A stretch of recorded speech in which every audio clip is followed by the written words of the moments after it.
Magandang umaga mga boss, narito na ang latest sa mundo ng palakasan. Pinangalanan na ni National Coach Chot Reyes ang final 12-man roster na ipaparada niya sa Asian Games sa susunod na buwan. Sa kanyang official Twitter account kahapon, lumabas na pare-parehong pasok sa listahan ni Reyes sina Jason Castro, L.A. Tenorio, Paul Lee, Jeff Chan, Gabe Norwood, Jared Dillinger, Gary David, Ranidel de Ocampo, Mark Pingris, Japeth Aguilar, Junmar Fajardo at Andre Blatch.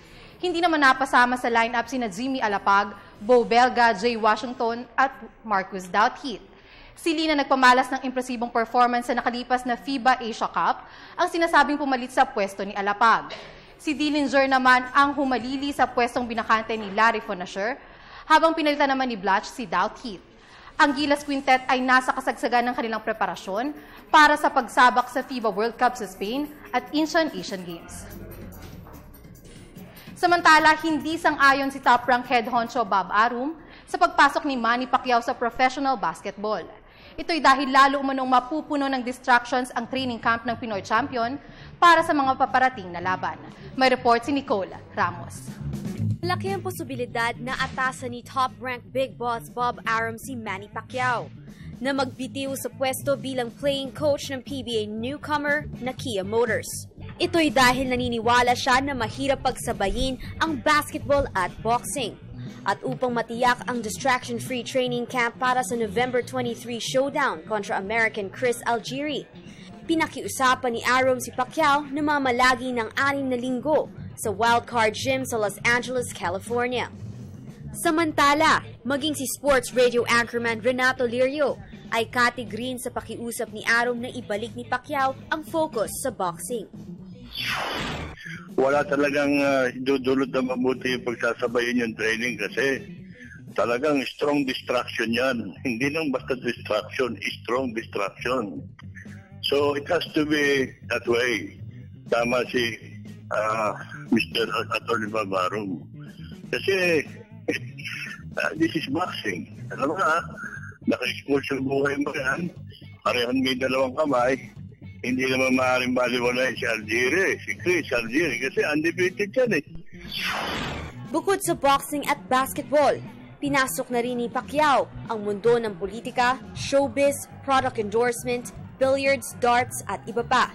Para sa telebisyon ng bayan, Nicole Ramos, PTV Sports. Samantala, nangako naman ang National University Bulldogs Pep Squad na gagawin ng lahat para mapanatili ang titulo ng UAAP Cheer Dance Championship sa susunod na buwan. Ito'y matapos na mabitawan nila ang korona ng National Cheer Dance Championships noong Abril. Narito ang report ni Arian Malyare. Isa sa pinakamainit na cheer dance team sa bansa. Ginulat ng NU Pep Squad ang milyong-milyong fans nang magpamala sila ng breathtaking Arabian-themed performance sa UAAP Cheer Dance Wars noong 1 taon. Pero sa nakalipas na National Championships, tumapos lamang na pangatlo ang Sampaloc Manila-based squad sa likuran ng Central Colleges of the Philippines at University of Perpetual Health. Sa panayam ng PTV Sports, exhaustion at hindi overconfidence ang itinurong dahilan ni Coach Jica Bernabe kung bakit nabitawan ng NU ang NCC crown. 20 plus yung participants, tapos kami yung pinaka-last, and then nandun na kami ng 6:30 a.m. Tapos nakapag-perform kami mga around 7 p.m.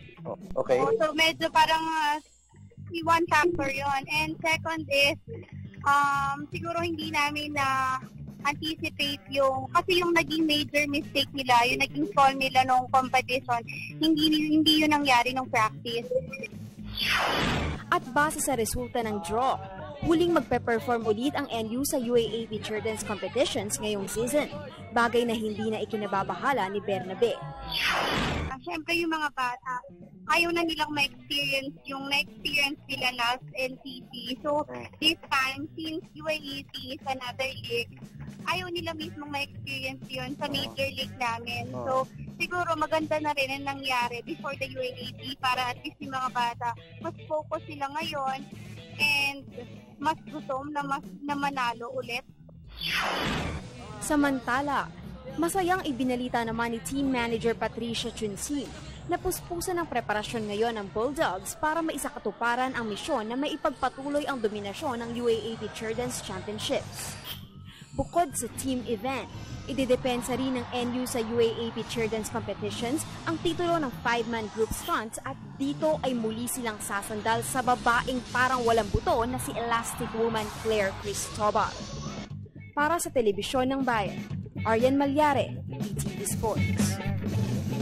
At yan po ang mga tampok na balitang sports ngayong umaga. Ako po si Hazel Ann Salubon para sa Good Morning Boss. Tuloy